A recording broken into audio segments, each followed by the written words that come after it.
You mentioned relationships, which I imagine is where this is really like a big issue, because in normal life, you can distance yourself from people like that. You can choose a different job, whatever. But once you're in a relationship, how do you know that you are dealing with someone who's full-blown NPD? Well, you know, you can put a YouTube video out saying how to know if you're dealing with somebody who's NPD, and you're guaranteed to get like 500,000 views in a year, because everybody's asking that question. Right. How do we know? Because if you're in love with somebody and you start to realize there's something up and you think it could be narcissism, it's pretty bleak. And so you hope that they're just traumatized. You hope they just have PTSD and they're having bad days, because if it's NPD, there's really no hope.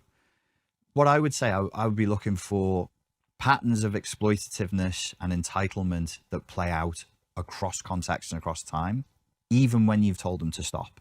So if it seems as though they'll just say, yes, yes, yes, I'll stop, I'll go to therapy, I'll do this, I'll do that, and do the other, and they're not stopping, and they keep going, and you've told them it hurts, and they're still doing it, it's not great, because even if they don't have NPD, they are an arsehole. which is just as good a reason to split up with somebody as anything else. Yeah. You don't need the clinical diagnosis. These are boundaries, aren't they? I would say, like, once you've told somebody 3 or 4 times, like, that thing that you're doing, it really hurts me. You tell me that you love me, but you're still doing it.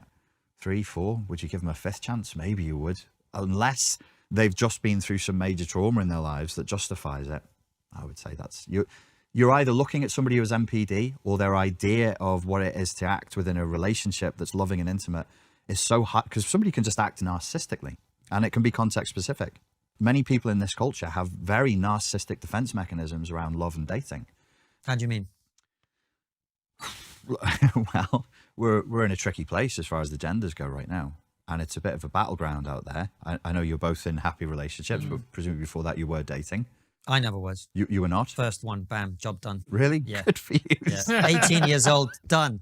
Good for you. You saved yourself a lot of trouble. I imagine so, yeah. It's brutal. It's really brutal, and it's gotten noticeably worse year on year of the last 20 years, but particularly in the last 5 years. It's become very savage. It's a battleground. As the sexes split apart and polarize, the view of each other has gotten darker and darker. Talked about shadow integration before and shadow possession. As we become more shadow possessed, we engage in something called projective identification. So you just start seeing the other person as awful, even if they're not. You have 2 people who are ruined, spoiled by consumer capitalism, trying to consume each other narcissistically, while using projective identification to see the worst elements that they have onto the other. It's a nightmare. So put some meat on that skeleton. What do you mean when you say it's a battleground and all of that? Like, what are you talking about? Are you talking about men and women starting to be so more antagonistic, or?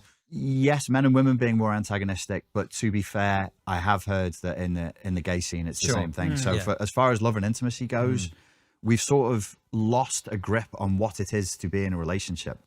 And the battleground is, I'm going to try and take as much. So we have a room full of people, 100 people, and they're all trying to date each other. But everybody's running a program that says, I'm going to take as much from you as I possibly can. And I know you're going to hurt me because everybody behind me has hurt me. I'm just waiting for when. So people are coming in armored, and they're coming in with weapons drawn, assuming it's going to be awful. That's where the projective identification comes in. Every single guy I've ever been with has treated me like shit. You're a guy. All the data I have indicates you're going to treat me like shit. So the hostility levels start quite high. It's defensive. Those defenses are narcissistic typically. So it just gets nasty really, really quickly. So it's quite hostile.